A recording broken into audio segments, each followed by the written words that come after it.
Salut à tous. Hier, DAZN a écrit à la Ligue pour se plaindre, le terme me paraît assez exceptionnel, on y reviendra, se plaindre du nombre d'abonnés à la Ligue 1.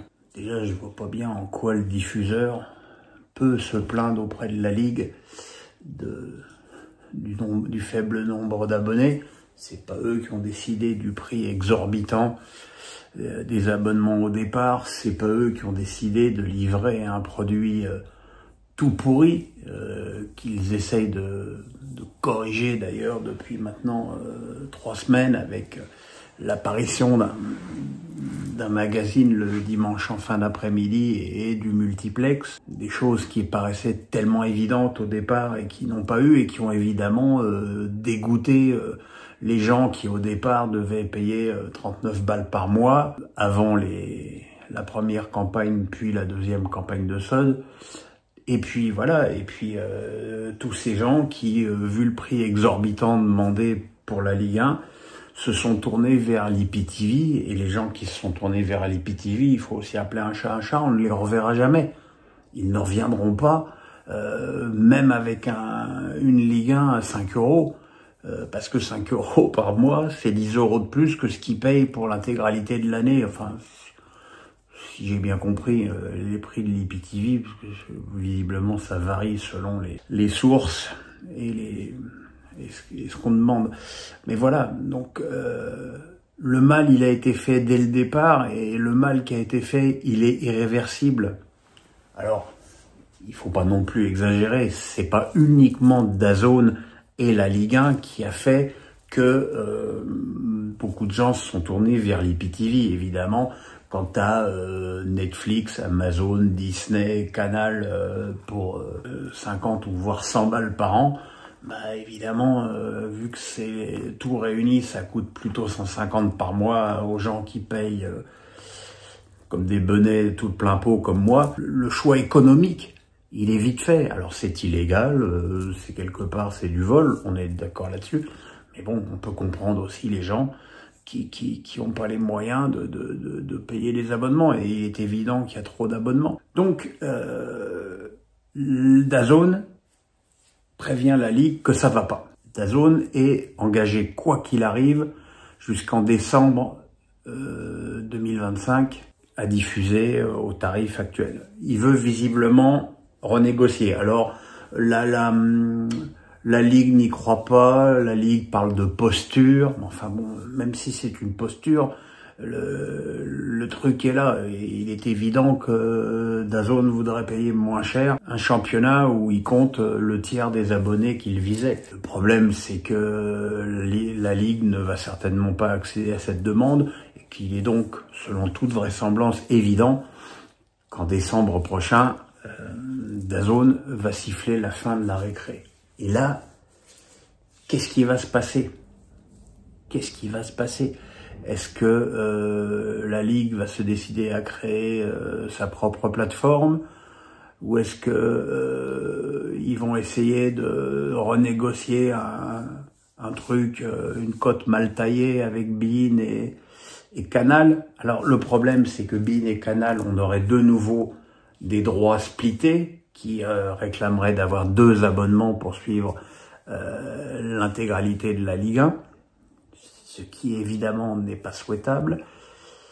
Et puis surtout, il faut savoir quelle somme Canal est disposé à mettre. Alors déjà, je suis même pas certain que Canal ait envie de discuter de quoi que ce soit tant que Vincent Labrune sera à la tête de la Ligue, parce que faut aussi comprendre les dirigeants de Canal. Labrune les a suffisamment pris pour des cons pendant de longues années, donc voilà, il y a aucune raison que Canal se remette comme une fleur à la table des négociations.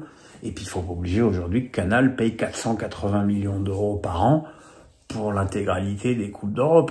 Donc il y a un moment donné, le porte-monnaie de Canal, il n'est pas extensible. Alors évidemment, il y a le fait que Canal se retire de la TNT et d'un seul coup se retire du financement d'une partie du cinéma français, ce qui pourrait espérer récupérer 200 millions là, mais 200 millions, je suis désolé, dans le contexte du foot français, ça suffit pas. Je veux dire, il faudrait que le football, la Ligue 1, rapporte 600 millions. Voilà, je pense que ce serait un prix tout à fait correct.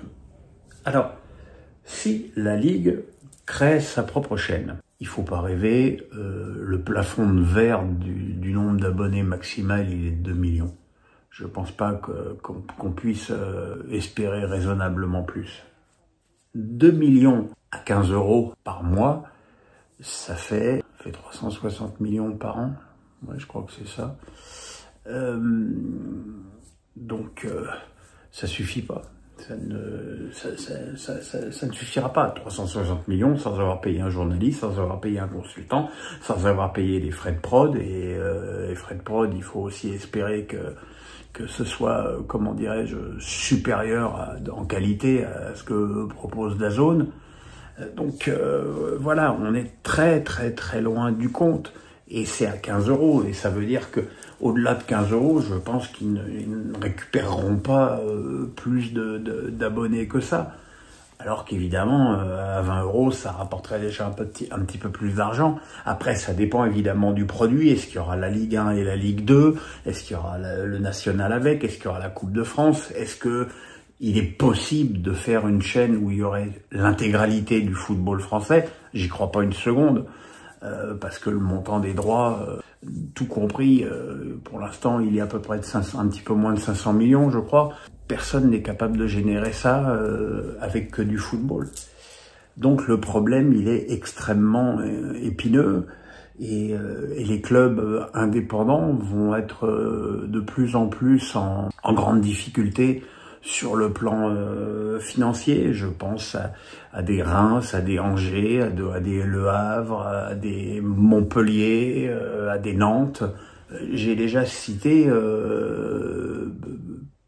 pratiquement largement plus d'un quart des clubs de Ligue 1. Et je vous parle pas de l'économie des clubs de Ligue 2. Alors je veux bien que d'un côté on gueule contre la multipropriété et les milliardaires étrangers qui